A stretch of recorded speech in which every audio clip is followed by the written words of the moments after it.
Good evening, ladies and gentlemen. Welcome to Bad Citizen Part 2. My name is Wayne Harrell.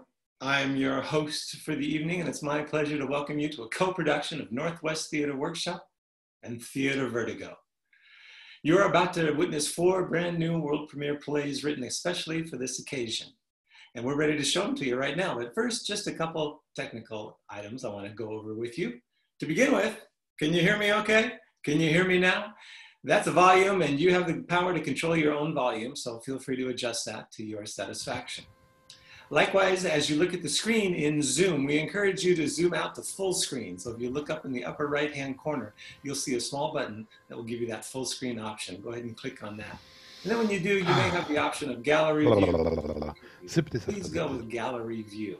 That'll give you the best view of the array that our director has put together for your viewing pleasure.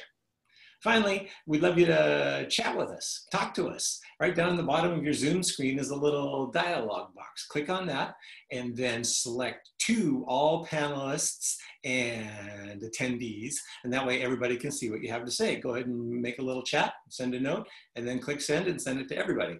I'm gonna turn that chat off while the plays are going on so nothing pops up and distracts you. But in between each play, feel free to click back on there and give a shout out to the actors or the performance or something you like. And then afterwards today, when the show is all done, when the 4 shows are done, we're going to have a talk back. We have 2 special guests who are joining us tonight, and they have some expertise in some of the areas of the plays, and so we'll have a good time talking with them. And again, we want you to log back in and chat and talk away, ask questions, send comments, and we'll have a good time then. Okay? That's the end of the technical spiel and the post-show spiel, and so now it's just showtime. Please sit back, zoom out to full screen view, gallery view, and enjoy Bad Citizen Part 2.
It could be entirely reset today, like right now, and no one knows it well enough. Right, because Leonte's crew is entirely the Congress and the Senate. Oh, hi. No one wants to work with an idiot, but then they have no other choice than each other. And right, if they can't work together, then we're all up a paddle. What creek, there's plan. So you think we can use it? I mean, what would it change, really? It would be an interesting show. I think any show changes need Vaughn's approval. Oh, of course, Vaughn's the director. Alex, thanks for sharing the Facebook post, but it only works if everyone shares and comments. I may be negligent, foolish, and fearful. In every one of these, no leader free. Be plainer with me. Let me know my trespass by its own visage. You know, that line's perfect. We can totally use this play to show that no one will work for an idiot. Is that what that line means? How do you not know what your line means? It's preview night. And speaking Hey, of preview I'm night, trying to figure it out. um, Thanks, Alex. What's with the noise? Can you mute yourself? It's real obnoxious. It helps me focus, but sure. Hey, no, you're fine, but quiet. Vaughn's gonna give notes so we can save the day. right. What? Save the day. I have an idea, actually. I think we should leave the direction to the director, Alex, and maybe you two talk later. Jean, you're muted. What about saving the day? What needs saving? We do. Didn't you read the email? Why do we need saving? I sent an email you can read up later. Fine, though for now I think we should just focus on Vaughn's notes for tonight. Rent is past due to the point of eviction, and we need to pay it by Monday or get evicted. Not that we can even use the theater. It would be nice to have one to go back to, though. We're losing the theater. No, thank you for reading the email, Alex, but you leave out that there's a plan. Vaughn's notes, fix the show. Kay comes to see it and thinks it's great, so we sell out this weekend and make rent easy by Monday. And since Kay is in fact coming... Hey, it's a real show when Kay comes. I didn't get an email. So notes, my notes. Vaughn, could we talk? I don't think it would change a lot of things, really, but... Hey, come on, quiet. We need to just... I just want the show to be good. What email? I saw you sent one like an hour ago. And we're putting this all on Kay? She's a real leader. If we put up a truly great show, she'll tell people they'll come. You know it. And I know she loves your work, so she'll put us on blast. So we just need Vaughn's notes to fix the show and everything. And Does anybody smell smoke? I mean, there's an atmosphere to it. I think I should check the. We can't smell where you are. This is Zoom. Yeah. I mean, come back quickly. We have 5 minutes. So Sam, if I'm not back in 5 minutes, please start the run. Okay. do you smell anything? Is it the fires? It's just another breathing fit. They'll be back. Speaking of... Wait, Mac, let's talk about the run. I would love to, but gotta go. Nicotine. Is this really the time? Come on, you two! Give me just a minute. Promise. We can't make Vaughn get back any faster. Or Mac. Fair. 5 minutes, and then we run it, and hopefully Vaughn will be back before that.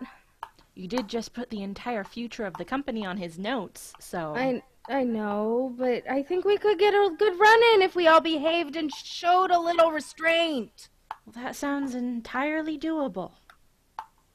Jean, mute yourself! Please! Give me a second. I almost got it.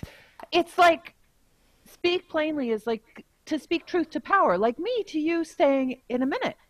Just focus, please. Alex, put your phone away! Hey, if I don't keep up with the news on my phone, I may find out that America is past due on its rent and is about to be evicted. This wouldn't all be on my shoulders if you paid half as much attention to the company news as the news on your phone. If it's all on your shoulders, then why are we here? We're here to rehearse and figure out how to pay the rent. So, is nothing in the kitchen, but I unplugged everything just in case, huh? Great. Good call. Just We in don't know. case. There's no fire. You're just sniffing in the corner to avoid giving us notes. Jean! No. I thought my whole house was on fire, so I had to reprioritize. Huh? As is your prerogative as the director. Like, if you decided to go in a new direction. Like if you decided to have Mac dressed as Trump and had a big zoot chased by Bear, but one that had a sickle and was in Russian garb. That's Antigonus, the right-hand man. You can't make me Trump. People change Shakespeare all the time. I mean, the bear could just come back around later. And we should to make it relevant. Hey, no, Vaughn has already directed. No, but wait. Then deal plainly could be like deal fairly, like be honest and upright. Hey, if the goal is to sell tickets, this is not the way, okay? This is not how a Drammy is won. Whistle! Turns out, none of your opinions on how to fix the show are the ones we need right now. Turns out we hired someone to direct us. Vaughn, your notes. My notes are that really, are you sure you don't smell anything? Or I don't smell anything. Maybe I should go check that electrical outlet in the corner. I mean, it's really... Please, Vaughn, just tell us what you were going to say at the top of the show, of rehearsal. Oh, that.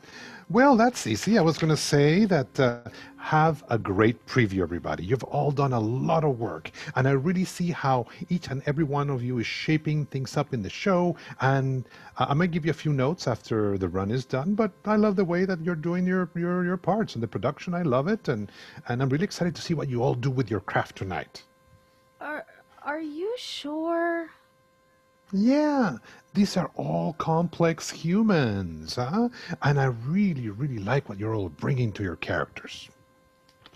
Yeah, but then what is my we have to mind be getting saying out of our own something, way? or It's we're just missing out on a real opportunity And how to because engage that is the how a audience Grammy and is make real won. change. Sam, I'm sorry. I need to step away for a minute. Can you take care of this? Thank you. No, not Sam. We'll end up doing another topless 12th night. It sold tickets. It kept us open this last year, and I had half as many receipts to file and turn in. Are you still mad? Because it kept us open. It wasn't great art. I know. It was fun, and it paid the bills. Those have to get paid sometimes. We have to get paid sometimes, and I paid them a thanks. Seems fair. And a thanks for all the nights I fall asleep on my keyboard, doing all the social media work you all refuse to. I'm done. I'm sorry, Vaughn. I quit. I can't force these people to be a company. I can't save something that's already dead. Oh, of course, leave now when the water's a little choppy and we're really up a creek. When we're making real art.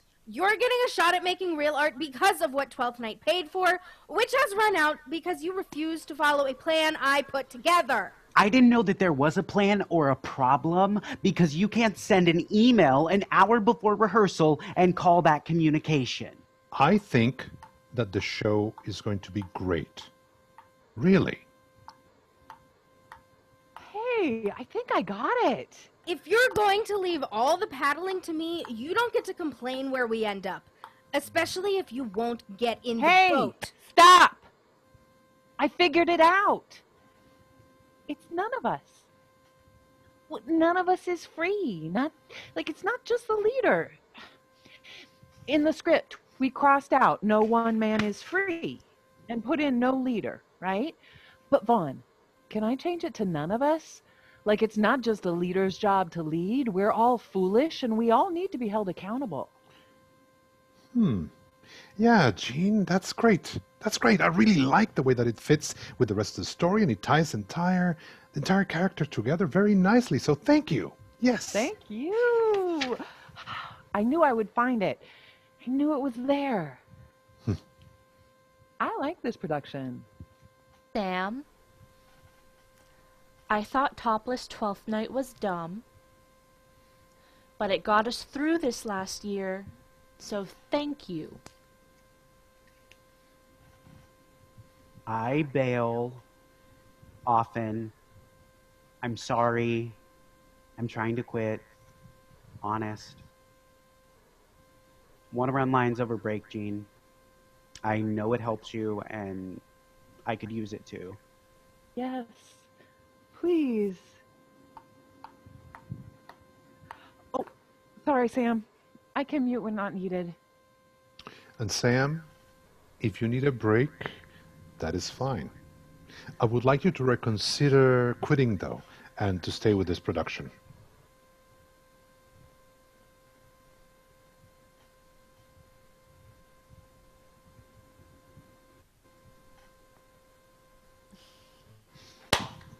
All right. Jean, from your line. I may be negligent, foolish, and fearful. In every one of these, no one free. Speak plainer with me. Let me know my trespass by its own visage. You blessed for it.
Enjoy the free hot dogs and beers, losers!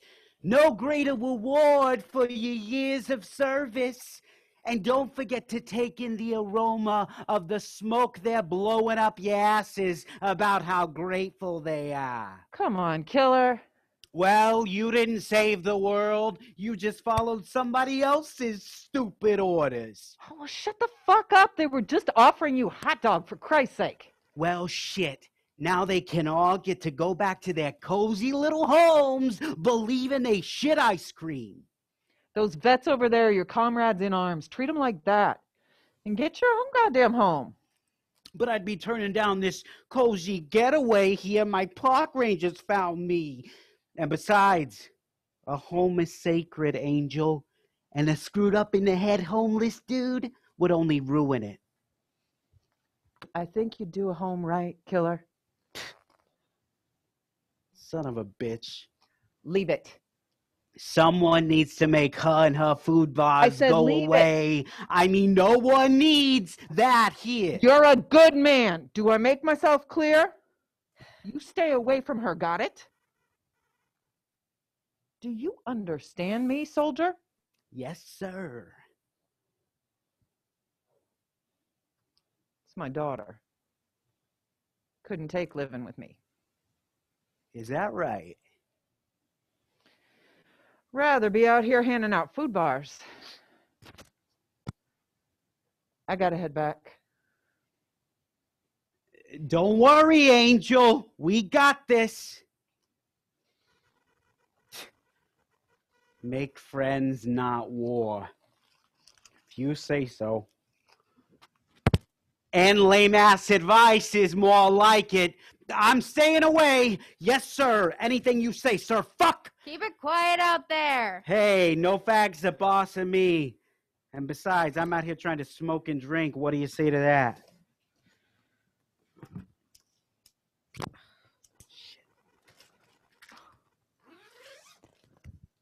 What? I don't want your food bars. Then get. Can't. Already am. Gotten. Away, that is. For drinking orange soda. Truer words. First time I had a sip of one of these, I said to myself, this gorgeous elixir's too good to be true. I was right. The high fructose corn syrup kind of turns me into a raging asshole. So you have no choice but to be a raging asshole. Well, okay, sure. But you chose to pitch a tent here with those signs on Veterans Day. I'm a veteran. I'm not. You're a bully. You don't get to call me that. Well, you're bullying me into leaving. Don't call me a bully. Is this where you bully me into not calling you a bully? It's just not cool. Well, just go away. You don't get to call me names. You just called me a fag. I know it. It's not like I wanted to. You just made me mad, and I couldn't stop myself. It's just what you do, you know. No, I don't know. No? You had it your way, you'd add bully to each one of these signs. Make friends, not war, bully. No smoking within 10 feet of this sign, bully. Free food bars, bully. Just go away. Bully. Okay? Sorry I called you a bully. For real? No, you're a raging asshole, bigoted bully like every other warmonger out here. Now, don't you start in on her. That woman is the most decent woman I've ever... Who are we talking about? Can you just go away?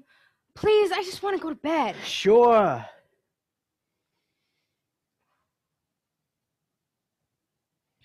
This is your home?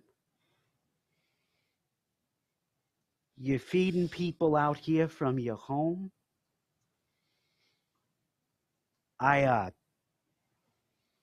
never would have thought. I just thought, I thought you were pulling some childish tantrum to get back at your mom. I thought I heard her voice. It was that bad, huh? Living with her in a nice home that you'd rather be out here? You're a good daughter, from what she tells me. No, I'm just a good soldier who lost a best friend trying to hammer him into putting his goddamn rifle together when it was too cold for his hands to work and the bullets were flying. That or die, so what? So I didn't help him. He was always there for me, and I didn't help him. You look kind of shaky. I'm good. I'm no nutritionist, but I don't think orange dye number 4 is a food group. No. And Food you... bar's still yours if you want it. I said no. And you deserve to be homeless. I enlisted because Mom pushed me into it. Are you saying you didn't have a choice to be a raging asshole? I'm trying not to be one now. I said no.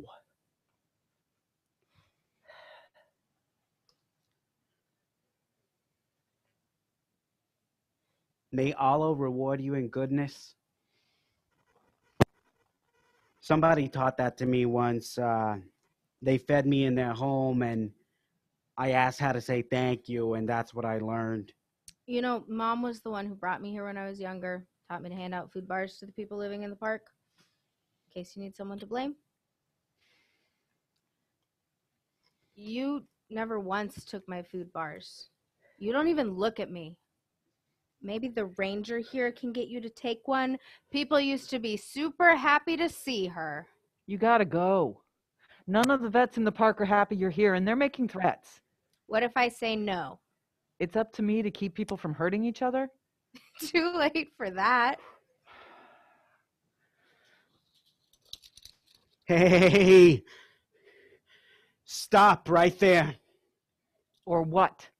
That is a person, and you will not pull a person out of their home.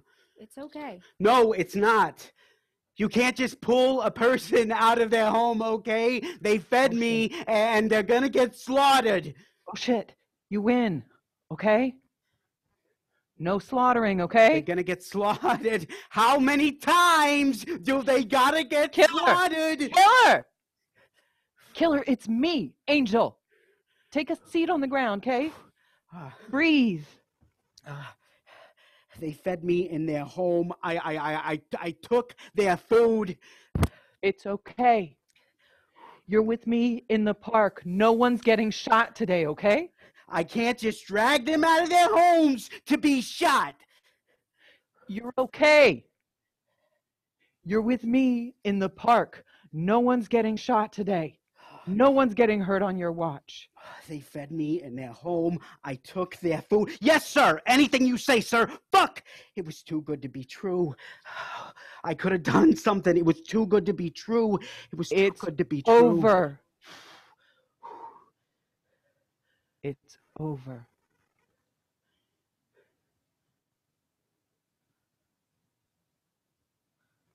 Give me a pillow.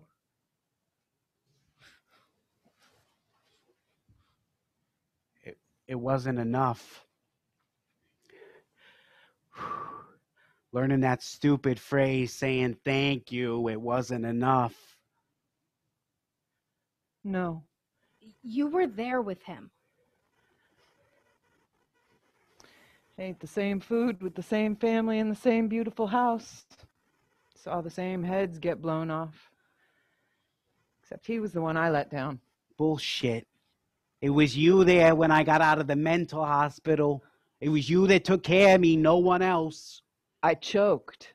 You think I don't know that? I just stood there. I couldn't go through with it. Let's get you your drink, okay? Get that toxic shit away from me. You were ashamed of doing the right thing? I failed my team because I didn't follow orders. Bullshit. You stood up for me just now when you thought I was getting, I'm grateful for it. You did good. No way. You cannot. No. Nobody gets to thank me, okay? Especially not some nice girl. I kind of just did. Well, then take it back. Did you or did you not just stand up for me? Then suck it up, soldier. Well, do you want me to follow orders or not? It would make their day. It's just for show. What's your name? Killer. They called me Killer. No, your real name, not the one that defines you like that. Justin. Justin? I'm Shira. The tent, my home, is yours. It's full of food bars. You'd be doing me a favor if you took them.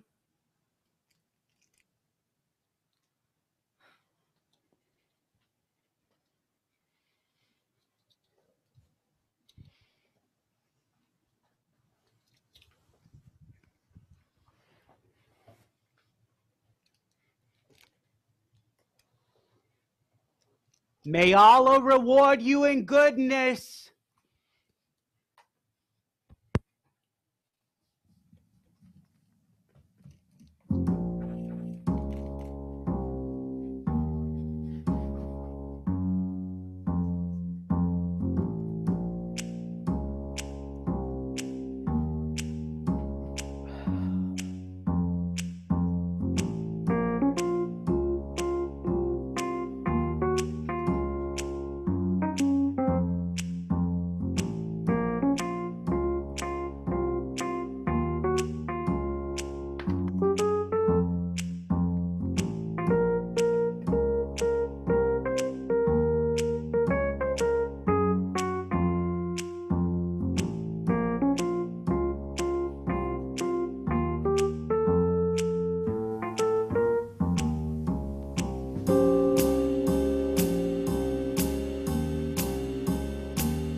So, how'd it go?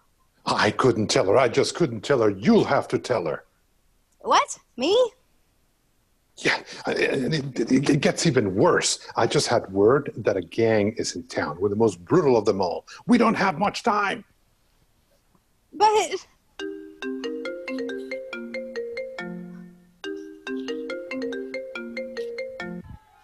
Oh, Clarissa, I am so glad I have you. why? How is it this time, darling? Oh, awful. You'd think he'd be getting better with all the practice he's been getting with us. Did he at least say more than 3 words to you this time? Yep.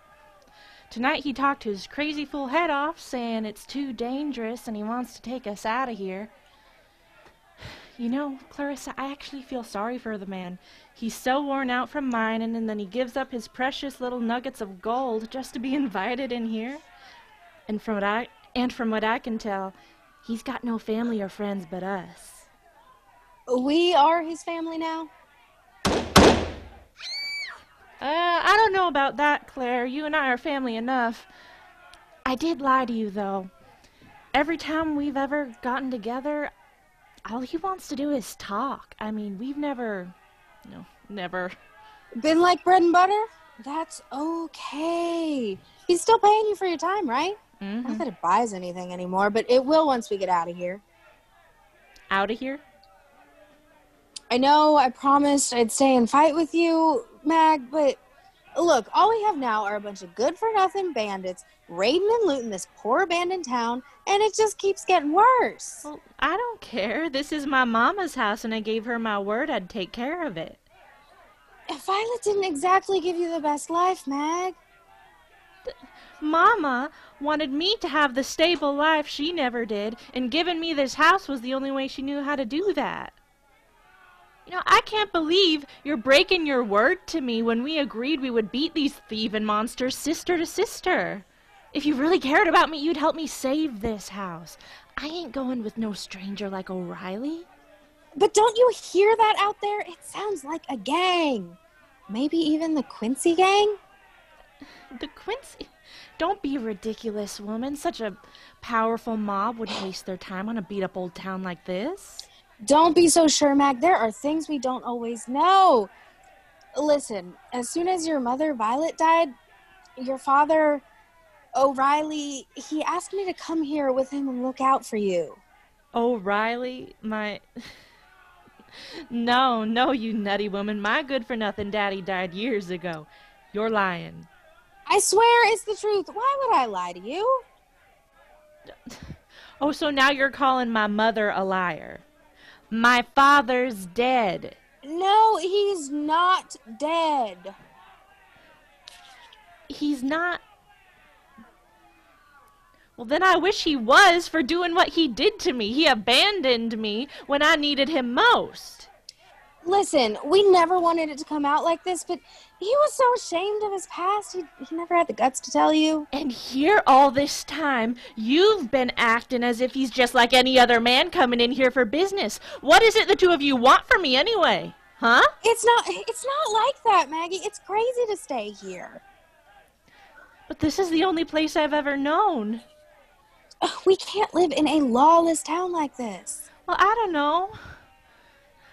Stop pressuring me, will ya? But you gotta understand that there's just Look, ladies, there's no time to lose. We get your bags and let's go. I ain't going nowhere with you. There's no proof you're who you claim you are.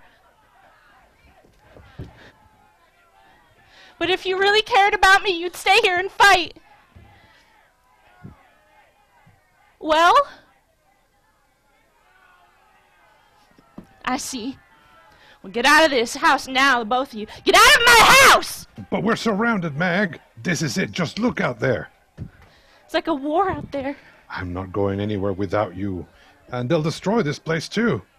Well, what are you doing now? If I can't save this place, I'll leave it, but not with you. I can take care of myself. Don't go alone, Mag.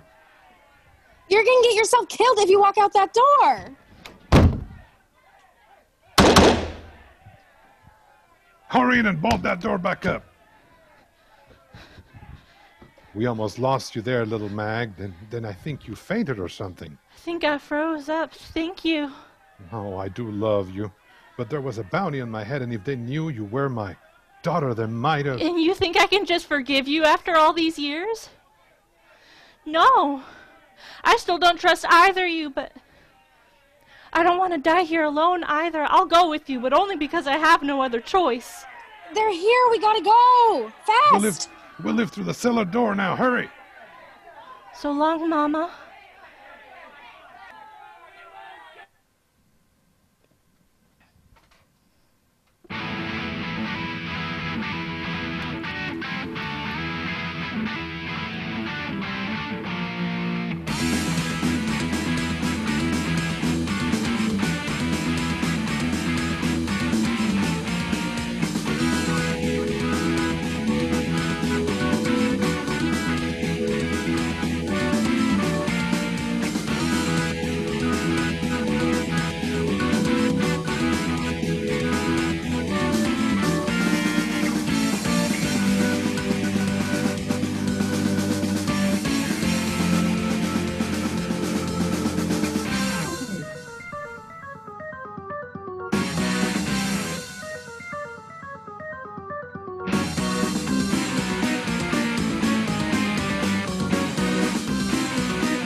How do they expect me to pay the late fees when I can't even make the minimum payment?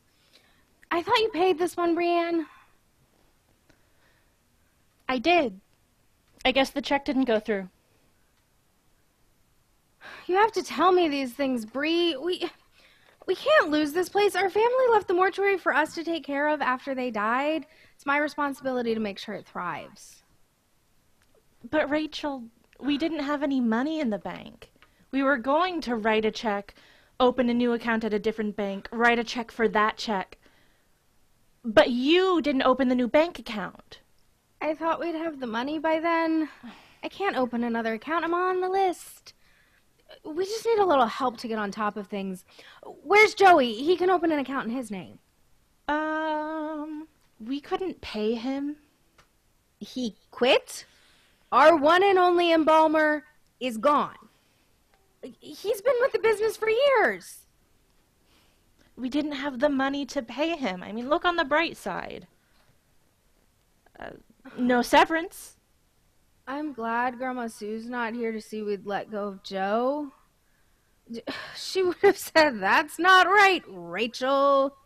I know, Grandma Sue loved having Joe around. I remember calling him Uncle Joe because he felt like family. She's probably turning in her grave right now. I can hear her voice now. Joe's part of this family, and you never hurt family, Rachel. Treat your employees like family. It's the right thing to do, she'd say. It's just nobody's died in months. Everybody's young here. No one's getting sick, which is freaking crazy because when I heard that parents aren't vaccinating their kids, I said to myself, here comes the payoff. But it's not like that. People are healthier now. Everything's organic. No one smokes. No one drives to work, and that means no accidents. We need people to die because we need the money. Otherwise, the bank will take our property. I know it's hard, Rachel. Our family didn't prepare us for this. All we know is death. I don't want our family to think we're failures, that we couldn't keep the mortuary alive. They worked so hard for this. Well, it was easy for them. They had wars, bombings, things that made a killing for the business. Maybe we can get a bailout. We've been helping the community for years. I'm sure because of our reputation, the bank will help us out. Well, it seems like that's the right thing for them to do. It could be a bill collector. Hide. Guys! I can see you through the window. No, I can still see you through the window. Listen, you have 5 days to resolve your debt, or else the bank will seize the property and you'll be out of business. But this business has been ours for over 80 years. Why can't we get a bailout? It's not right. Right. Ha ha ha ha ha ha ha ha. Stupid small business owners, you don't qualify for a bailout. You're not a big business. You don't have any employees, and your industry is dying. Our big business needs bailouts because we fix messes, like the one you're in now. Come to the bank when you have the money. It's the only right thing to do. But what if we can't get the money? What part of you'll be out of business do you not understand? No money, no mortuary. You have 5 days. Ah, ah, ah, ah, ah.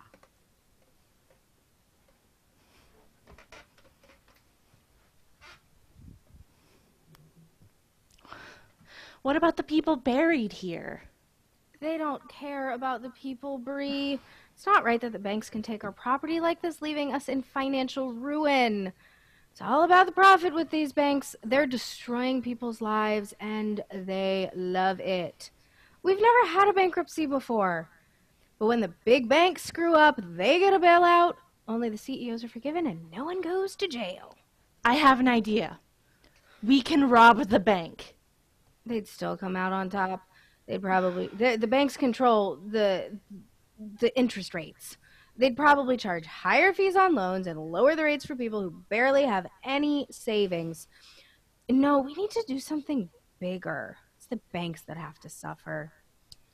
If the banks are the ones who got us into this mess, it seems only right that they get us out of it. Oh, Grandma Sue, I look to you for guidance. Please help us. Yes, Grandma Sue, don't let your death be in vain. Poor Grandma Sue, all she did was fall into an open grave, and that was the end. At least she already had a plot picked out. Bree, that's it! Grandma Sue? It was an accident when she died, right? Accidents happen. A banker could die, and it could look like an accident. You mean kill someone? On accident. To save our business. I know it sounds awful, but listen. That is a great idea. I actually have a list of people here who annoy me, and we can just kill them. I have my landlord, my dentist. I even have a few celebrities on here. You know, I just never cared for Elizabeth Moss. Something about her face just doesn't do it for me. Brienne, you can't kill people because they annoy you or because of their face. That's not right. And celebrities, way off the table. Then what do we do? I'll make a fake deposit, forge some signatures, and we'll slip a business card in his pocket, and then, boom, we save our business. Is this right? We're actually going to kill the banker? Bree, the bank is going to take our business, the Downer Mortuary. Don't you want to do the right thing and save our family's legacy? Someone has to die. And it's better if it's someone who works for a shitty corporation. We care about our community. We care about our people. They don't. Now, come on, I'll show you how to make it look like an accident.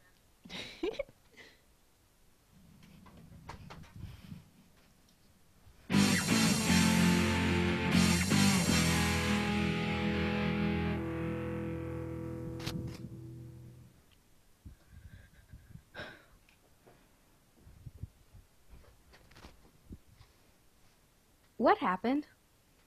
Oh, well, I didn't see which banker came here, so it was a little hard to figure out. What did you do? Well, I made it look like an accident for all of them. All of them? How many bankers are we talking about? 5? 5?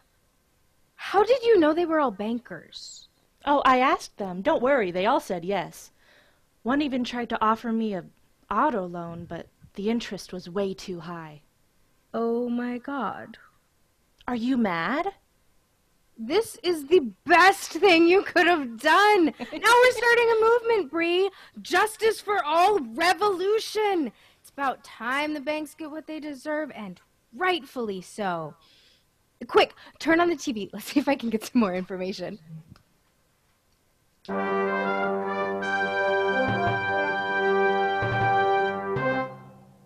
Five bankers found dead outside of their office today next to their Mercedes-Benz. I'm here right now in the scene with the detective in charge of the investigation. Detective, what is the status of the investigation?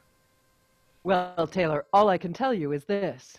We located a business card in the jacket pocket of the deceased. It says, every funeral should be a downer. Not sure what that means yet, but I'm looking into it. I have a letter here from the CEO. I'd like to share it with you now.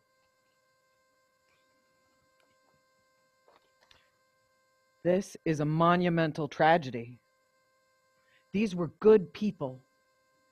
We have a saying here, we treat our employees like family. This isn't right.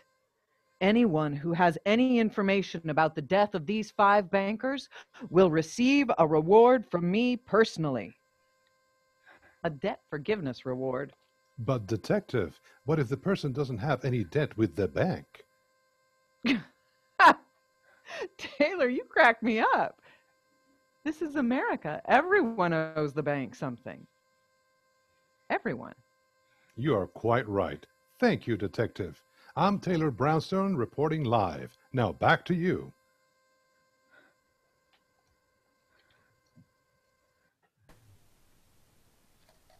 Treat their employees like family?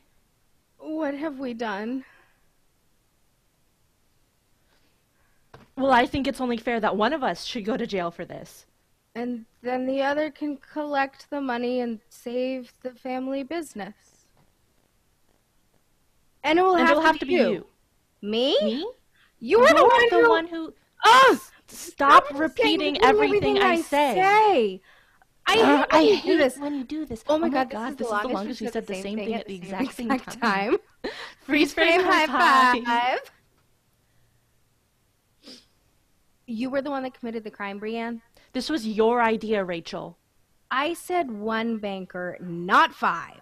You said this was a movement, a revolution. And you started it. Because you wouldn't come with me. I had to write the deposits, and besides, you don't know the first thing about running this place. Well, that's what Grandma Sue said about you. How dare you? I've done everything I can to make it right. Look, here's your chance to save the family business. Don't you want to help the family? Family comes first, Bree. But this doesn't feel right either. You're turning me in so that you can save the business? That's not fair. That's not treating me like family. Hello, Downers. This is the detective investigating the death of the 5 bankers. I'm here to ask you a few questions. Are you going to do the right thing? I don't know. I don't even know what the right thing is anymore.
Huzzah, hooray! Thank you, actors, thank you, crew, and thank you, audience, for joining us once again for Bad Citizen Part 2. Audience, please go ahead and use that chat bar. Grab that chat bar and start sending out some comments and compliments to the actors. We've got a few minutes here, and they'd love to see your thoughts, and we're so glad that you're here. Let's see. James and Kim, it looks like you guys are still muted. So welcome, good to see you. But go ahead and unmute yourself too. Hello. So again, my name is Wayne Harrell, and thank you audience for sticking around. We're gonna spend just a few minutes talking about the first 2 plays you saw tonight. Those were Without a Paddle and Calling Names. To discuss those, I've invited a couple special guests. They are Mr. James Dixon and Ms. Kim Hunt. James is an actor and a theater professional and a director, and he's got a great show going on right now that we can talk about a little bit later. And James is actually one of the first actors to ever work with this company that became Northwest Theater Workshop. So welcome, James. Kim is the Marketing Communications Director. Oh, sorry, I just talked over you, James. Sorry. No, it's all right. You skip. Keep going. Sorry. Kim is the Marketing and Communications Director of Do Good Multnomah. It's a local nonprofit that serves houseless veterans. And so, Kim, welcome. Thank you. Thanks for having us. Yeah, my pleasure. So just right off the top, just as audience members, what'd you think of a Zoom production? No, this is my personal, the first time I've been a part of a Zoom production like this. I thought it was great, very well done and put together, and all of the plays were fantastic. Good job to all the actors and all the writers, and nice work. Yeah, I just want to double down on that. It was really great to come in at 7, and I felt like I was being settled into the space. With everyone moving forward with making theater in this realm, it's hard to dictate how things should go. So I'm always excited to see new ways of doing this, and it seems like everyone had a lot of fun collaborating on this, and I had such a great time. Thank you. Oh, good. Thank you. We did too. I see audience coming in, giving comments. Yay, hooray, hooray, hooray, congratulations. By the way, we had people here. This is something we wouldn't get normally in Portland. We had people here from New Jersey, from Iowa, from California, Georgia, Vermont even. And so that was a thrill. Thank you for coming to our show. So again, what we're going to talk about here are those first 2 plays, Calling Names and Without a Paddle. Particularly they touch on some of the themes that we want to talk about, particularly leadership, humanity, duty, and how that's all related to being a citizen, a good citizen or a bad citizen. James, I'm dying to ask you as a director, what'd you think about that Without a Paddle crew and that final rehearsal before they had their first audience? Yeah, the show we just did with Portland Playhouse and Many Hats it reminded me of going back to work after being at home for months and learning how to adapt to living in a world with the pandemic and everything that's going on. And I remember being in the space and everyone wanting to get back to work and wanting to the processes that we had before, we have to reinvent them. We have to sign waivers. We have to be distanced from each other and recreate these things. So it reminded me of how awkward that was throughout the process in the beginning. Yeah, but I had a great time. Oh my God, everyone's trying to figure out what to do, where they belong. So yeah, that really felt really familiar for me. Good. And James's show, by the way, is a 1-person show. Of course, there's 8-10 people behind the scenes, but it's just a 1-person show instead of those 5 crazy actors. Hey, Kim, so what's it like? I know I was just looking at Do Good Northwest's leadership and team, and I can see there's a big team right there. Do you see any kind of leadership dynamics similar to that crazy cast that didn't want to focus, particularly now in time of COVID? How are you guys managing, continuing to do your good work? Yeah, it has been definitely a shift. I think we try to do as much as we can virtually, but we also work directly with people. So a lot of what we've been having to deal with is that aspect of making sure we're keeping our participants safe and our staff safe while working in, direct services.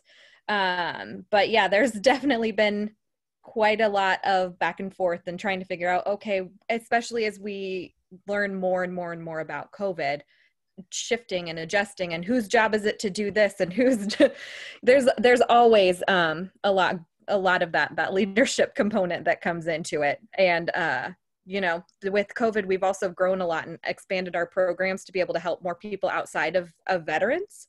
just to help fill a need. And so it's been a lot of growth really quickly, which creates a lot of those kind of leadership dynamics too. But we're, you figure it out, you do what you can. And for us, it's always participants, our main focus, and making sure that we're taking care of people. Great. So Kim, while we're talking about that, can you just give us a really quick overview of Do Good Multnomah, what you do and why it's important? Yeah, of course. So Do Good Multnomah is an organization. We work primarily with veterans who've experienced houselessness. And we have a 24/7 shelter for veterans that when it's not COVID, we house up to 110 there. With COVID, we cut back numbers for safety purposes and use other places to create kind of that social distancing. But we have transitional housing. If you are in Clackamas County, we have a cute little tiny home village that is like a 2-year transitional program for veterans going from houselessness into to permanent housing. And we have permanent housing facilities, and all of our facilities have supportive services, which is a huge component. There's case managers, we have social workers that we bring in and are employed by us, and just a whole host of making sure whatever we're doing is participant based, and we're meeting each participant where they're at to help them create their own plan moving forward. That's great. I just put your link to your organization on our chat. So if anybody wants to look up more about Do Good Multnomah, take a look at it. James, you yourself are a service disabled veteran, but it looks like you're in a house. Looks like you're safe tonight and warm. Tell us about, anyway, anything sparking in you as you listen to what Kim shares? Yeah, it's really interesting to see the characters in this piece, and then hear Kim talk about the work that she does and relate that to myself. I am a disabled veteran, and a certain kind of unseen ways. I have PTSD, and it's related to sexual trauma that happened when I was in the Air Force, when I was 19 years old. I'm not homeless. I have been homeless. When I was 25, I was going to school, living out of my car. I was fresh out of the military. And I remember getting out and not really knowing what resources I had, where I could go, what support systems I had. And it's really great that that an organization like this is available, because I'm able-bodied, I have a full-time job, I've got health insurance, and I still had a really hard time navigating the VA system. It's not built it's built to support veterans, but it doesn't really support them. It's really, really, really, really hard. It's really hard to get your benefits. So that was something that I thought about, how lucky I am to have what I have, and also how hard it was with all the resources I have to get what I got. So I couldn't imagine how it would be for someone who's homeless and with no support. Yeah, to piggyback off of that, like a lot of what we do, especially COVID has disrupted a lot, but when it's COVID free time, we bring those support services like VA reps that are specifically geared towards helping people who've experienced houselessness, getting them service like connected into VA. But we bring those in, we bring in reps to help out with health insurance. Like there's just a whole host. That's part of, we want to make a holistic approach rather than vets trying to figure out, okay, I need to go to this place and then this place and then this place and this place. It's so confusing. And our case managers are able to help like people walk through all of those steps and know, okay, so this is the step we need to take now to make sure we have this step. It's a lot of things like they don't even have like IDs or birth certificates or, like a whole host of stuff that's a barrier to get into housing outside of the VA too. So like we help, make sure that those steps are hit on a lot of things. Mm-hmm. Well, good. So how can, so while we're still talking about the houseless vets situation or any kind of public service, it seems to be fundraiser time right now. And so me as a writer, I've been helping a lot of nonprofits with their virtual fundraisers like Raphael House, which supports people suffering domestic violence, or New Avenues for Youth, which helps homeless kids get off the street, or Cascade AIDS Project. There's just all kinds of organizations right now, and they're really struggling with COVID too, to continue their services and also to maintain support. So my question, how can we, the audience, people who have just experienced these plays, how can we be good citizens and come alongside you guys and who you're serving? Yeah, so I am adding a link in here. In just about a month, we have our annual benefit that we're doing virtual. This has kind of been, interesting for me to be a part of, because it's a whole new whole new world right now. Normally we have a big event where everybody comes together, and that's not safe.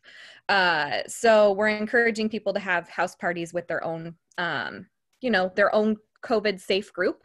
But we're doing a full virtual event where we have MCs, and we're going to be having videos of each of our programs to kind of show who Do Good is and what we do. And so if you're looking to get a little bit more involved in that way, there's dogoodbenefit.org.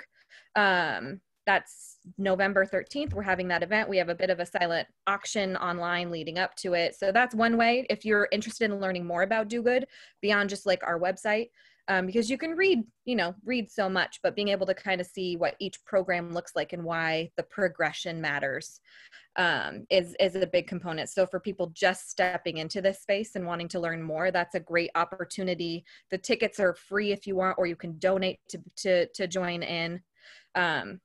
That's a great kind of first step to get to know Do Good and what's going on in Portland. I mean, on any given night, there's about 420 or so veterans that are houseless on the streets of Portland. Oh. So there's a opportunity, for us to become alongside veterans and support them. Right. Yeah. So James, from your no, go ahead. You're fine. So, and what about more on the on the recipient side? Again, I know you're not houseless yourself, but as a veteran, as a person, as a human being struggling with these things, and there's, as you said, there's 450 vets on the street right now. What are your thoughts? Right. Well, something else to consider, when we, this issue can seem so grand, and people like, where do I start? Where do I give money? Where do I give resources? A lot of times just looking at a person that's homeless, look them in the eye and say hello to them, treat them like they're people. And something else, taking it a step even further, being a veteran is one thing, being houseless is another thing. Are they physically disabled? Are they mentally disabled? I have PTSD. Some other vets have much more serious issues with their mental health. Race goes into a lot of that.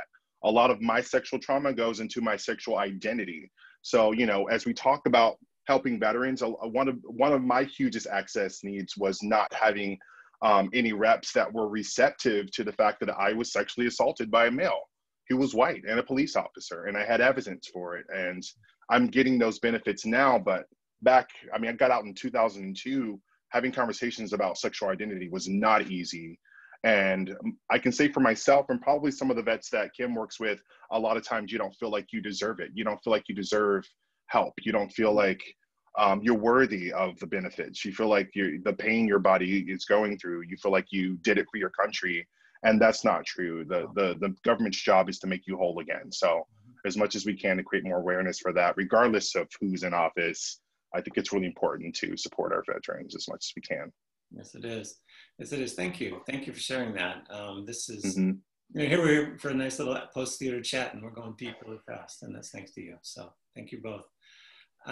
Speaking of going deep, I want to change the subject now. And James, I want to talk some more about your show, what you've got going on. James, so tell us about Matter. And let's go from homelessness and veterans to the fight for racial justice and equity. So tell us about Matter. Well, I try to do everything through an equity lens. That's how I directed this show. Even when we look at what the pieces we saw today, the work that Kim is doing, the work that many other folks are doing at home, there's always a check-in that we need to do with ourselves when we think about what racial injustices are happening in our lives every day, everywhere we're at, what other people are experiencing on a daily basis, not just Black folks, but people who aren't white, things that women are going through, trans folks, there's so many folks left out in the open. And that's what I love about this show Matter, is because it just breaks everything down to the simple idea of a Black person, a Black body on stage, and how weaponized we are. When I say weaponized as actors, putting Black folks on stage and putting women on stage and putting queer folks on stage, we're weaponized because people want to kill us because of our identities. This is what they see, and so I was hoping that this show like this would create more awareness around what it means to matter, what it means to walk through life every day in a predominantly white city like Portland and worrying about your safety. I don't protest. I don't go out to the protest, but I do check into the protest every night online. I just don't feel safe. Everyone's white. And I don't hate white people, but white supremacists are white.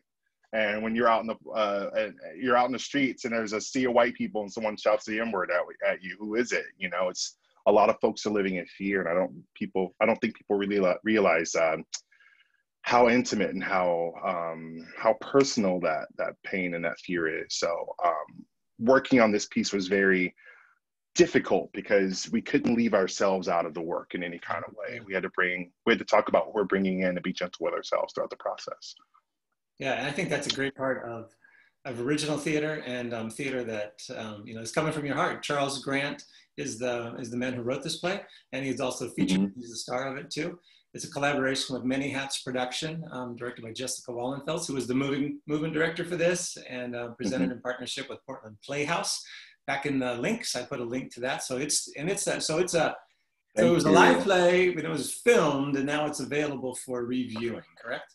Yeah, very difficult, but we made it happen. And something I forgot to mention, that the show is completely free to the public. But there's an opportunity to donate to Many Hats or Portland Playhouse, and all of those donations are going to Don't Shoot PDX. You can also donate directly to them if you'd like, but we're hoping more people create more awareness and show it at work, show it to your bosses, show it to your friends.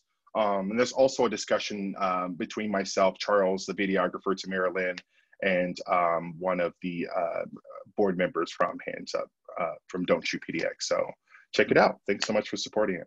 Yeah, it's a great show. Great show. It's short and sweet, too. It's 20 minutes. It's half the length that you just spent here today. And there's no annoying people afterwards to talk to you about it. You can just sit together. No. And talk some more.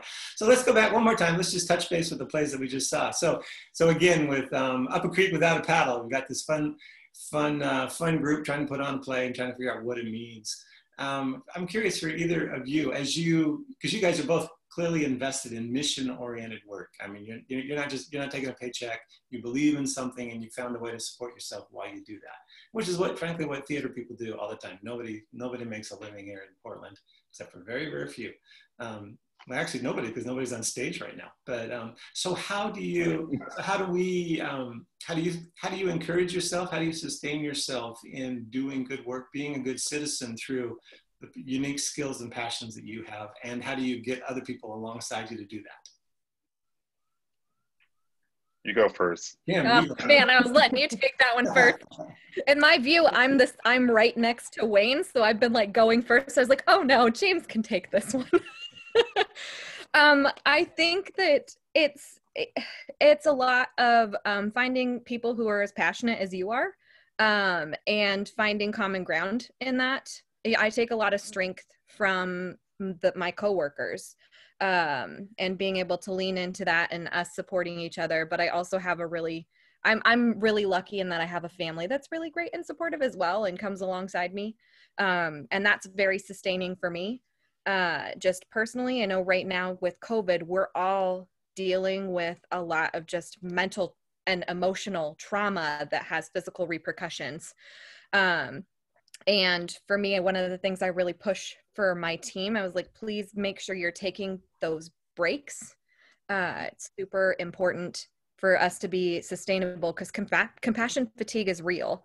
And it presents itself in different ways, but we don't want that to impact the rest of our staff or our participants, because any trauma that we feel can become secondary trauma to our participants who have already dealt with so much trauma in their lives, compacted. There's a lot of trauma that leads to houselessness. And so, trying to make sure, take care of us to be able to take care of them, and leaning into each other. We try to bring new people on, but with COVID, it makes it a little bit more difficult, which is why doing things like this is so great. I'm not seeing all of you guys in person, but I know you're there, and I can see your little, your comments on the side, which I appreciate. It's that kind of support and that kind of community that's built that's really sustaining. Hope I gave you enough time to think of your answer, James. I think I'm ready. So I got a lot of comments in the thread today about thanking me for my service and for speaking, and I really appreciate that. It feels good to feel supported and to be seen and be heard. I just want to create some space in saying that I'm proud that I served, and I'm a proud veteran. I'm a proud American, even though our country is in peril right now. And also talking about the fact that our military does bad things to a lot of people in the world. And I think it's important that we're transparent about how the gravity of that, how great a country this is, but how awful the things we do as well. You know, there's a balance, you know, so we have to be gentle to ourselves. And I think we have to be more honest and transparent with ourselves about what survival means right now, and being more open about mental health, how we can help one another, how we can be more open with one another, and most important, what we're bringing into our work every day. Something I did every rehearsal is we had a check-in, a check-in and a check-out, and not just a check-in. What am I bringing into the space today? What am I bringing into the work today? Today I had a hard day. You know, Blake was shot when we were shooting this thing. There were fires, there was smoke all around us while we were filming this thing. You know, we have to remember that we're human, and we have to be gentle to ourselves and surround ourselves with the people that want to see us succeed, see us succeed, and want to see us flourish. Yeah. Good. Thanks for having me. Okay, I'm going to wrap up. Any last thoughts? Anything I didn't ask you guys about that you wanted to throw out there? I mean, my one big thing moving forward, like as we're looking to vote, I don't know how much people vote, definitely vote. Vote. When we're talking about vets, when we're talking about houseless people, the biggest thing for us is supportive services, but also there is a measure 110 is out there right now that's being voted on this year, coming up very soon. And it's a drug decriminalization and addiction treatment. We work with a lot of people who have undergone trauma and are treating themselves with, you know, drugs, alcohol to numb that trauma. And don't go try to find help because it's a criminal offense, what they're doing in a lot of ways. And so that decriminalization and treatment, it opens up a lot of things. So I'm not telling you have to vote on it. I'm telling you look into it, and kind of wrap your head around the repercussions of that measure. So as we're talking about voting, that's kind of one of those pieces. Yeah, and ask more questions. I mean, thanks for being here, Kim. You have a resource here. You've got people that are on the ground protesting every day. They have this knowledge. There's cameras out there. More than anything, people need to educate themselves and listen when people are telling you that they're hurting, so you know how you can assist moving forward. So please vote. Please vote. Great. Thank you so much. If you go to our website, Northwest Theater Workshop, I just put the link up one more time. There's a little thing up there that says how to vote if you're not already registered to vote. So that should help you out. There's also a link to donate if you're inclined to do that to our company too, or to theirs companies, whatever, wherever you want to send your money. But we just want to make sure you know that we're here and available. Comments keep going on here. Sometimes it's to all panelists, sometimes it's not. But some other people are saying, you guys are fabulous, all three of you. And that, like, oh, wait. So thank you for that too. And so James and Kim, thank you so much for joining us tonight to see those plays and then to respond to them from your heart, from your passion. It's been a rich time. I want to thank also Kate Belden, who wrote Up a Creek Without a Paddle. No, just Without a Paddle. I have to put in the Up a Creek to remember the title. Kate Belden, author of Without a Paddle. John Servilio, author of Calling Names. And again, Sarah Edwards, the director, and all the casting crew put that together, Northwest Theater Workshop and Theater Vertigo for producing this event. We have 2 more performances, one tomorrow at 2 o'clock and then one on a final one at 7:30. So tell your friends, send it out, come back and see us again. It's worth the price of admission, I think. And with that, Kim, James, thank you. Thank you all our viewers. And we're gonna say happy Friday night to you all. Bye-bye. See ya, bye.